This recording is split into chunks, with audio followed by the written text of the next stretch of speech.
Panchavati class में आपका आज फिर स्वागत है। आज मैं आपके लिए जो टॉपिक लेके आया हूँ वह है भूकंप। क्या है? भूकंप। सबसे पहले हमें ये जानना ज़रूरी है कि भूकंप क्या है? सबसे पहले हमें ये जानना है कि भूकंप क्या है?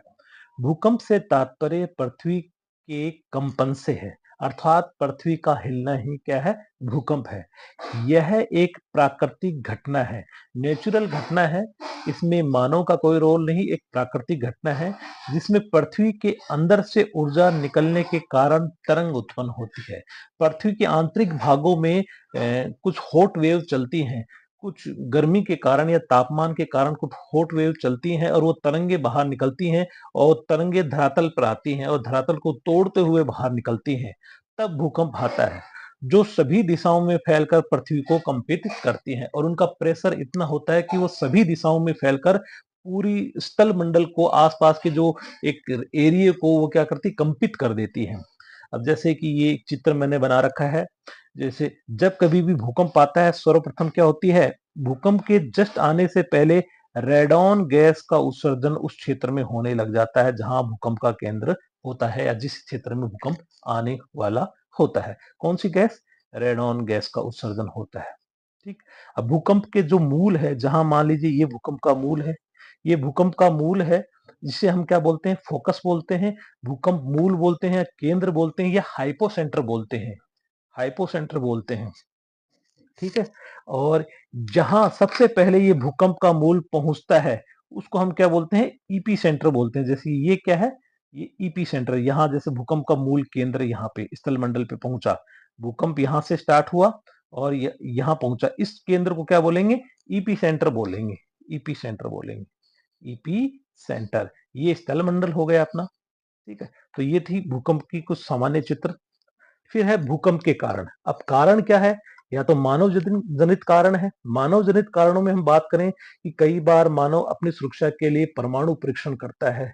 इस परमाणु परीक्षण से पूरी आसपास की जिस क्षेत्र में वो परमाणु परीक्षण करता है, कई किलोमीटर तक पृथ्वी कंपन करती है और जिसके कारण भी अचानक प्लेटें सरकती हैं और भूकंप आने की संभावना बढ़ जाती है। या फिर खनन कार्य, पहाड़ी इलाकों में या कई क्षेत्रों में लगातार खनन कार्य से भी क्या होती है? नीचे आंतरिक भाग में हलचल मचती है, बम ब्लास्टिंग होती है, पहाड़ी क्षेत्र में पत्थरों की तुड़वाई होती है, खानों को खोदने में, तब भूकंप आने की संभावना होती है। या फिर बांधों का निर्माण करना, बांधों का निर्माण करना, जैसे बड़े बड़े डैम बनाना और उसको पानी एकत्रित करना, जिसके कारण क्या, प्लेटों पे प्रेशर पड़ता है और प्रेशर के कारण क्या, कई बार भूकंप आ जाता है। तो इस प्रकार से मानव जनित कारणों में से ये कारण है, ये है मानव जनित कारण। ठीक।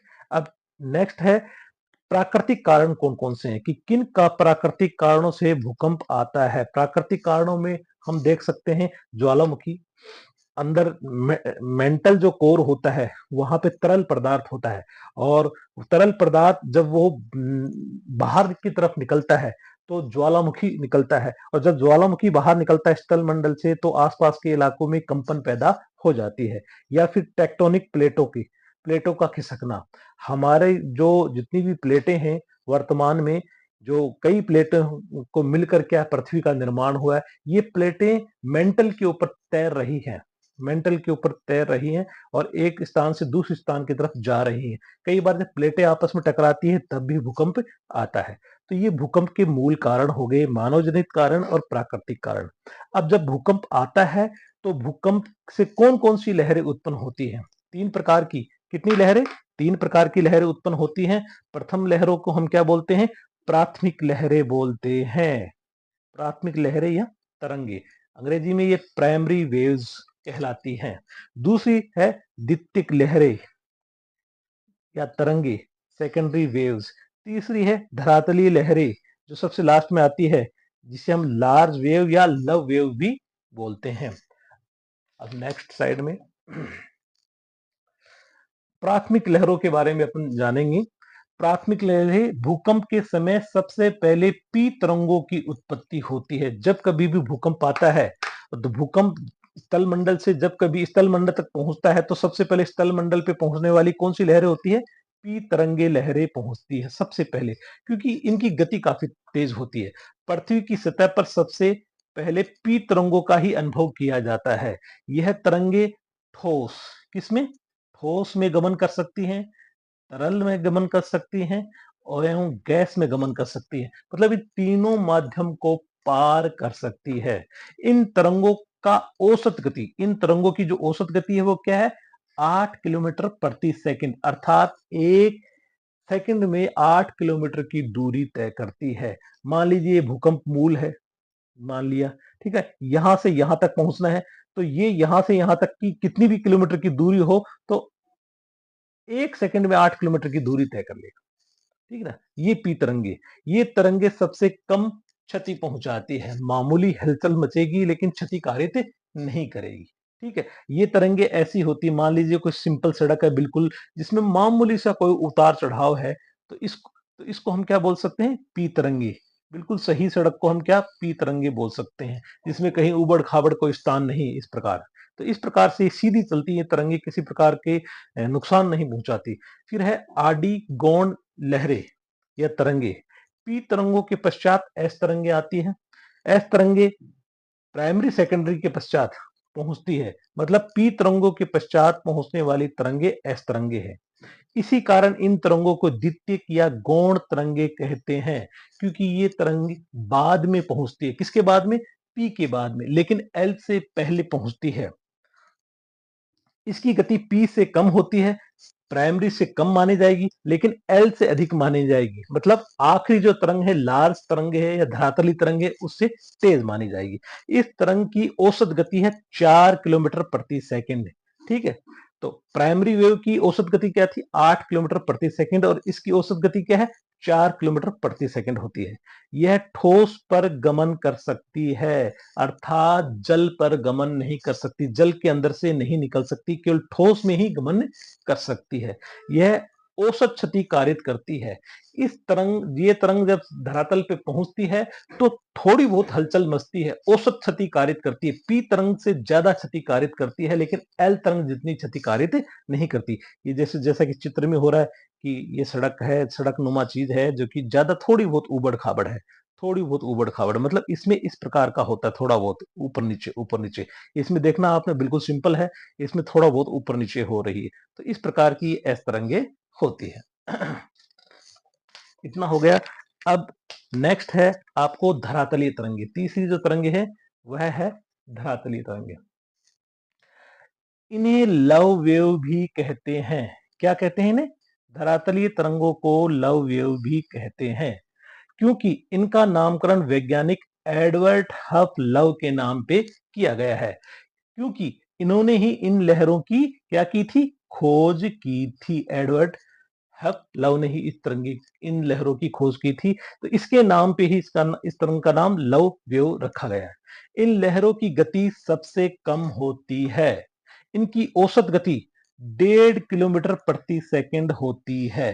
मतलब 1 सेकंड में 1.5 किलोमीटर की दूरी तय करती है। मतलब सबसे कम गति है, पी से कम है सेकेंडरी की, सेकेंडरी से कम है एल की।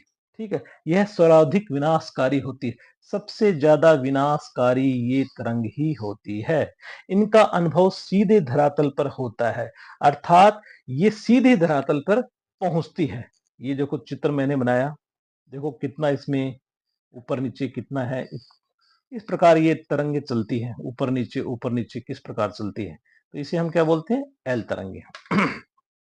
अब चित्र के माध्यम से समझने का प्रयास करेंगे।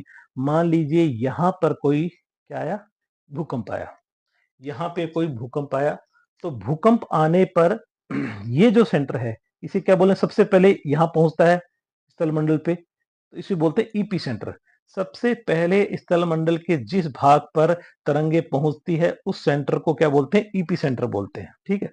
अब पी तरंगे, जैसा कि मैंने कहा कि पी तरंगे किसको?